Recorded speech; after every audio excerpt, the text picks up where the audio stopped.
जय श्री श्याम, जय मनोना धाम। आप सभी श्याम भक्तों का स्वागत है एक नई वीडियो में, एक ताज़ा अपडेट के साथ। तो इस वाली वीडियो में उन श्याम भक्तों के लिए बहुत ही महत्वपूर्ण जानकारी हम देने वाले हैं जो श्याम भक्त यहाँ पर 29 नवंबर से लेके 10 जनवरी तक आ रहे हैं या फिर आना चाहते हैं।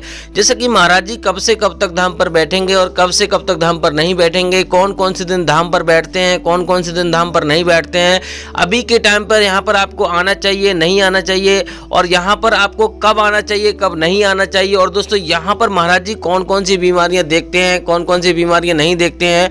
अगर आप अलग राज्य से आ रहे हो, किसी दूसरे राज्य से आ रहे हो, तो आपको यहाँ पर कैसे आना है, आखिर मनोना धाम कैसे पहुँचना है, कौन से इसकी नज़दीकी रेलवे स्टेशन है, कहाँ पर आपको दोस्तों फ्री में ठहरना है, कहाँ पर आपको पैसा दे के ठहरना है। क्योंकि दोस्तों आप बच्चे बुजुर्गों के साथ या फिर किसी मरीज के साथ आ रहे हो तो यहाँ पर रहने की व्यवस्था आपको करनी होगी। क्योंकि दोस्तों यहाँ पर 1 या 2 दिन का समय, लगभग 3 दिन का समय यहाँ पे लग जाता है। कभी कभी यहाँ पर 1 दिन में भी दर्शन हो जाते हैं और कभी कभी यहाँ पे 3 दिन भी लग जाते हैं, या 3 या 4 दिन लग जाते हैं। तो यहाँ पर आपको सारी तैयारी करके आना है दोस्तों। जो भी मैं यहाँ पे बताऊंगा सब कुछ तैयारी करके आओगे, प्लानिंग करके आओगे तो यहाँ पर आपको पछताना नहीं पड़ेगा। अगर आप यहाँ पे विदाउट प्लानिंग करके आओगे और पूरी वीडियो आप नहीं देखोगे, आप अधूरी जानकारी प्राप्त करके आओगे, तो यहाँ पर हो सकता है महाराज जी आपको ना मिले। और यहाँ पर आपने अगर ठीक प्रकार से यहाँ के नियमों का पालन नहीं किया तो आपको यहाँ पे फ़ायदा नहीं होगा। फिर आप कहोगे कि भैया यहाँ पे हमने बहुत ज़्यादा नाम सुना था लेकिन यहाँ पे कोई फ़ायदा नहीं हुआ। तो सारी चीज़ें जानने के लिए, सब कुछ अच्छी तरह से करने के लिए आपको करना क्या होगा, वीडियो को शुरू से लेके एंड तक देख लेना है, स्किप करके नहीं देखना है, वरना आपको समझ में नहीं आएगा, अधूरी जानकारी मिलेगी। जो श्याम भक्त यहाँ पर पहली बार आ रहे हैं और यहाँ पे कई बार आ चुके हैं, दूसरी तीसरी बार आ रहे हैं, उनके लिए भी यहाँ पे बहुत सारी महत्वपूर्ण जानकारी मैं देने वाला हूँ। बस आपको वीडियो शुरू से लेके एंड तक देख लेना। चलिए दोस्तों वीडियो को शुरू करते हैं। सबसे पहले जान लेते हैं आखिर मनोना धाम पड़ता कहाँ है। तो दोस्तों मनोना धाम उत्तर प्रदेश राज्य के बरेली जिला में पड़ता है। आंवला इसकी तहसील है, गाँव का नाम है मनोना। तो सबसे जो उसके नज़दीकी रेलवे स्टेशन है वो है बरेली और आंवला। तो सबसे पहले आपको बरेली आना होगा, बरेली से आपको यहाँ पर आंवला आना होगा। आंवला से मनोना धाम की दूरी लगभग 3-4 किलोमीटर की दूरी है। तो आराम से आप सबसे पहले बरेली से आंवला, आंवला से यहाँ पे मनोना धाम आ सकते हो। ट्रेन से भी आ सकते हो और अपनी गाड़ी या फिर किसी से अभी आ रहे हो आराम से आ सकते हो। बरेली से ट्रेन भी मिल जाती है। अगर आप रोडवेज बस से आना चाहते हो, किसी से आते हो, तब भी आप आ सकते हो। अब दोस्तों बात करते हैं यहाँ पर आके सबसे पहले आपको क्या कार्य करना है। अगर दोस्तों आप सुबह में यहाँ पे पहुँच जाते हो 4 बजे तो आपको यहाँ पे सीधा आपको लाइन में लगने की तैयारी करनी है यहाँ पे। क्योंकि दोस्तों आपके उसी दिन दर्शन होने के चांस रहते हैं अगर महाराज जी यहाँ पे बैठ रहे हैं तो आपको सबसे पहले आपको श्याम जल की बोतल खरीद लेनी है। और दूसरी दुकान से आपको यहाँ पर 51 रुपये से प्रसाद शुरू हो जाता है, वो आपको खरीद लेना है। 10 रुपये का अर्जी फॉर्म खरीद लेना है। अगर आपको भरना नहीं आता है तो आपको जहाँ से दुकानदार से आप अर्जी फॉर्म लोगे वहीं से आप भरवा लेना है। आपको जो भी समस्या है वो आपको अर्जी फॉर्म में आपको लिखवा देनी है आराम से। और 61 रुपये की अर्जी लगती है, 10 रुपये का अर्जी फॉर्म मिलता है और 60 रुपये उसमें रखने होते हैं, 1 रुपये उसमें रखा हुआ आता है। तो अगर आप दोस्तों सुबह में आप नहीं पहुंच पाते तो आपको यहाँ पे रहने की व्यवस्था सबसे पहले आपको करनी होगी। तो आप डिपेंड करता है आप पर कि आप यहाँ पे धर्मशाला में रुकना चाहते हो, कमरे में रुकना चाहते हो, या फिर फ्री में खुले में रुकना चाहते हो। लेकिन दोस्तों यहाँ पर अगर आप धर्मशाला में रुकोगे तो आपको 1000 से लेके 3000 रुपये का खर्चा आपको देना पड़ेगा। वो डिपेंड करता है कैसा आप कमरा लेना चाहते हो। सभी प्रकार के कमरे यहाँ पे मिलते हैं, 400, 500, 1000, 2000, 3000 इस प्रकार के कमरे यहाँ पे मिलते हैं। फ्री में रुकना चाहते हो तो आपको यहाँ पर फ्री में खुले में नहीं रोका जाएगा। लेकिन दोस्तों यहाँ पर जगह जगह यहाँ पे टेंट बनाए हुए हैं लकड़ी के और बाकी टीन के। तो टीन पड़ी हुई हैं और यहाँ पे जहाँ से आप प्रसाद लोगे वहाँ पर भी आप रुक सकते हो। आपको जगह जगह यहाँ पे दुकानें बनी हुई हैं, जहाँ से आप प्रसाद लोगे उन्होंने भी रहने की व्यवस्था बनाई हुई है। तो इस प्रकार से आप वहाँ पर भी आप रुक सकते हो। बात करते हैं दोस्तों यहाँ पे आपको करना क्या होगा। रुकने के बाद आपको दूसरे दिन आपको सुबह ही 4 बजे लाइन में लग जाना है, जिससे कि आराम से आपके दर्शन होंगे, कोई आपको दिक्कत नहीं होगी। अगर उसी दिन आप दर्शन करना चाहते हो तो आपको सुबह में पहुंचना है। तो मैंने बता दिया, आपको सबसे पहले श्याम की बोतल खरीदनी है, श्याम जल की बोतल खरीदनी है। उसके बाद प्रसाद वगैरह, अर्जी फॉर्म वगैरह खरीदने के बाद आपको सीधे महाराज जी की लाइन में मंदिर की लाइन में आपको लग जाना है। महाराज जी की लाइन में आपको नहीं लगना है, मंदिर के दर्शन पहले करने हैं। मंदिर में ही आपको अर्जी फॉर्म जमा करना होता है और मंदिर में ही प्रसाद चढ़ाना होता है और मंदिर में ही आपको अर्जी लगानी होती है। लेकिन विशेष आपको ध्यान रखना है, अर्जी आपको शांतिपूर्वक लगानी है, सच्चे मन से आपको अर्जी लगानी है। आपके मन में ऐसा विचार बिल्कुल भी ना आए कि यहाँ पे हमारी अर्जी स्वीकार होगी नहीं होगी, हमें यहाँ फ़ायदा होगा नहीं होगा। आप तो बस आस्था के साथ और ऐसा सोच कर आओ कि यहाँ पर हमारी 100% कल्याण होगा, 100% फ़ायदा होगा, तभी यहाँ पे आपको कुछ ना कुछ फ़ायदा होगा, नहीं तो आपको फ़ायदा नहीं होगा। अगर आपको मान लो विश्वास ही नहीं है खाटू श्याम महाराज पर तो फिर फ़ायदा नहीं होगा।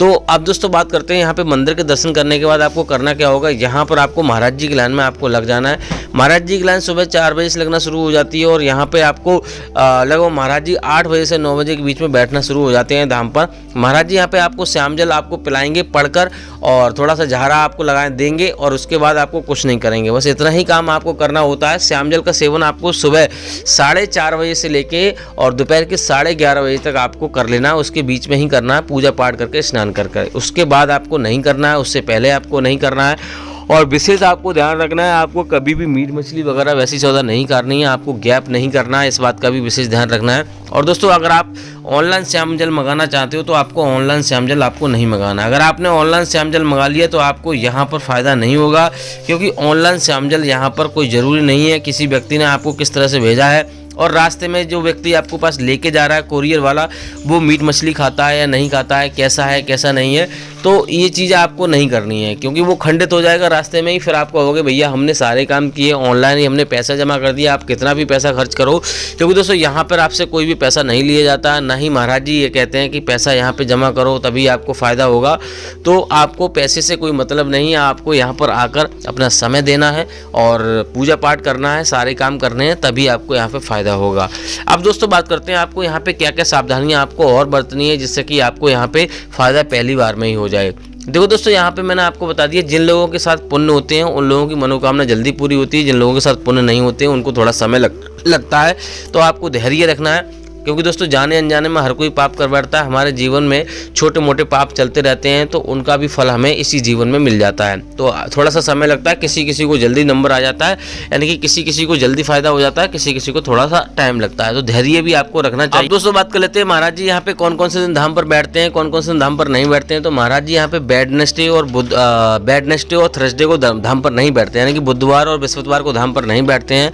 अगर आप इस दिन आ रहे हो तो आपको नहीं आना है। इस दिन अगर आप आओगे तो महाराज जी धाम पर आपको मिलेंगे जरूर, लेकिन आशीर्वाद नहीं देंगे और हो सकता है आपको धाम पर भी ना मिले। इस दिन सिर्फ उसी दिन बैठते हैं जब कोई बड़ा त्यौहार होगा, एकादशी का त्यौहार हो गया, तभी महाराज जी यहाँ पे बुधवार और बृहस्पतिवार को बैठते हैं, अन्यथा यहाँ पे आपको बुधवार और बृहस्पतिवार को महाराज जी धाम पर नहीं मिलेंगे। अब दोस्तों बात करते हैं यहाँ पर आपको और कौन कौन सी चीज़ें आपको करनी है। देखो दोस्तों यहाँ पर अगर आप आ रहे हो, आपका मरीज सक्षम है, अगर लाइन में लगने का तो लाइन में आप लग सकते हो, और मरीज सक्षम नहीं है तो किसी स्वस्थ व्यक्ति को लाइन में लगाइए, जब आपका नंबर आए तब उसे आप बुला सकते हो।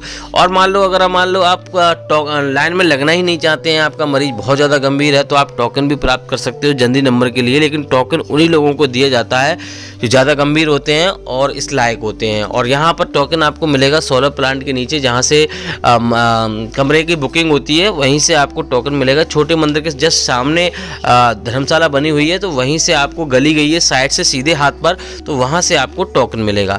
और टोकन लेने के बाद आपको यहाँ पे जल्दी दर्शन हो जाएंगे, लेकिन विशेष ध्यान रखना है कि टोकन उन्हीं लोगों को दिया जाता है जो ज़्यादा गंभीर होते हैं। अब दोस्तों बात करते हैं यहाँ पे आपको और कौन कौन सी सावधानियाँ आपको बरतनी होती हैं और क्या क्या चीज़ें करनी होती हैं। देखो दोस्तों यहाँ पर अगर आप स्नान कर सकते हो, सुबह में स्नान कर सकते हो, गर्म पानी भी यहाँ पे मिल जाएगा। अगर आप लेना चाहते हो मोल तो वो भी आपको मिल जाएगा, लेकिन अगर आप स्नान करके सारे काम करते हो तो थोड़ा ज़्यादा अच्छा रहता है। और अगर आप ऐसे ही मान लो सक्षम नहीं हो, ज़्यादा ही मान लो मरीज आपका ठीक नहीं है, आपका भी स्वास्थ्य ठीक नहीं है, तो ऐसे भी हाथ मुँह धो कर सकते हो। नहाने के लिए, फ्रेश होने के लिए यहाँ पे जगह जगह आपको जहाँ से आप मान लो धर्मशाला में रुकोगे वहीं पे व्यवस्था आपको मिल जाएगी। अगर धर्मशाला में आप नहीं रुकते हो तो आपको यहाँ पर दोनों साइड ही, यानी कि दोनों साइड ही आपको यहाँ पे बाथरूम बने हुए हैं, वहाँ पर आप आराम से स्नान कर सकते हो, फ्रेश हो सकते हो, कोई दिक्कत आपको होगी नहीं। यहाँ पे गाड़ी की पार्किंग की बात करें तो यहाँ पे अगर जो भैया गाड़ी से आ रहे हैं, किसी से आ रहे हो, तो पार्किंग की व्यवस्था है, कोई चार्ज यहाँ पे आपको नहीं लिया जाएगा। आराम से यहाँ पे गाड़ी फ्री में पार्क करिए, कोई दिक्कत आपको होगी नहीं। और दोस्तों एक दिन का यहाँ पे खर्चे की बात करें तो एक व्यक्ति का लगभग यहाँ पे नॉर्मल खर्चा 500 रुपये है। वो डिपेंड करता है कि आप कितना खर्चा करते हो, कितना प्रसाद लेते हो, कितना यहाँ पे खाना खाते हो। खाने की बात करें तो यहाँ पे 60 से 70 रुपये की थाली मिलती है, आराम से इतने में भोजन मिल जाएगा, शुद्ध शाकाहारी आपको भोजन मिलेगा। लेकिन दोस्तों आप पे डिपेंड करता है कितना आप खर्चा करते हो। यहाँ पे महाराज जी कोई भी चार्ज नहीं लेते हैं, मैंने पहले भी बता दिया है, यहाँ पे फ्री में सारे काम होते हैं और इसी से कल्याण हो जाता है। अब दोस्तों बात करते हैं यहाँ पे महाराज जी अभी के टाइम पे बैठ रहे हैं नहीं बैठ रहे हैं। तो दोस्तों महाराज जी लगातार धाम पर अभी बैठ रहे हैं, तो अब ये नहीं कह सकते कि कब यहाँ पे धाम पर नहीं बैठेंगे। फिलहाल दोस्तों अभी कोई अपडेट ऐसा आया नहीं है। फिलहाल दोस्तों 29 नवंबर से लेके और यहाँ पर 10 नवंबर के बीच में महाराज जी यहाँ पर ऐसी कोई डेट बताई गई है, अभी क्लियर नहीं गई है कि लगभग 5 दिन धाम पर नहीं बैठेंगे। हम आपको अपडेट देते रहेंगे। आप हमारे चैनल पर नए तो चैनल को सब्सक्राइब करके रखिए। वीडियो अगर आपको अच्छी लगी तो वीडियो को लाइक कर दीजिए। फिलहाल दोस्तों धाम पर बैठ रहे हैं और 10 नवंबर तक धाम पर बैठेंगे, 10 जनवरी तक धाम पर बैठेंगे। बीच में 5 दिन नहीं बैठेंगे, हम आपको अपडेट दे देंगे। तो इस वाली वीडियो को यहीं रोकते हैं। उम्मीद करते हैं आपको वीडियो अच्छी लगी होगी। अच्छी लगी हो तो लाइक कर देना, चैनल पर नए चैनल को सब्सक्राइब कर देना। हम यही खाटू श्याम महाराज से विनती करेंगे, आप हमेशा खुश रहें, आपके जीवन में खुशियां बनी रहें। खाटू श्याम महाराज की कृपा हमेशा आप पे बनी रहे, आप हमेशा आगे बढ़ते रहें। तो हाँ, आप कमेंट करके जरूर बताइए आप कहाँ से आ रहे हैं, कहाँ से नहीं आ रहे हैं। तो तब तक लिए जय मनोनाधाम, जय खाटू श्याम महाराज।